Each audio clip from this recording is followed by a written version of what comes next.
തെയ്യം എന്നത് ദൈവം എന്ന വാക്കിൽ നിന്നുള്ളതാണ്. തെയ്യം അവതരിപ്പിക്കുന്ന ആളെ ചടങ്ങിനിടയിൽ ദൈവത്തിന്റെ പ്രത്യക്ഷരൂപം എന്നു കരുതുന്നു. ഭക്തർ അവരെ ജീവന്ത ദൈവമായി ആരാധിക്കുന്നു. ഉത്ഭവവും ചരിത്രവും. ഏകദേശം 15,000 വർഷങ്ങൾക്ക് മുൻപ് രൂപം കൊണ്ട ജനകീയ കലാരൂപം.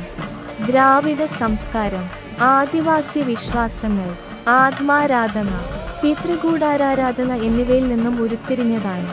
ക്ഷേത്രങ്ങളിൽ പുരോഹിതർ ചെയ്യുന്ന പൂജകളിൽ നിന്നും വ്യത്യസ്തമായി തെയ്യം അവതരിപ്പിക്കുന്നത് വിവിധ സമുദായങ്ങളിലെ കലാകാരന്മാരാണ്. ആവിഷ്കാര ശൈലി.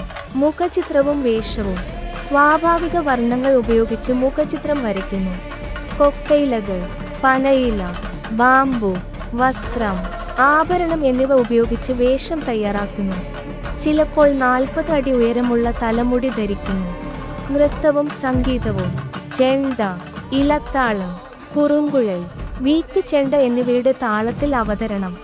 ചാടലുകളും തീകൊണ്ടുള്ള പ്രകടനങ്ങളും ഉൾപ്പെടെ ശക്തമായ ചലനങ്ങൾ. ചടങ്ങുകൾ. ആദ്യം തൊട്ടും പാട്ട്. ദേവന്റെ കഥ പറയുന്ന ഗാനങ്ങൾ ആലപിക്കുന്നു.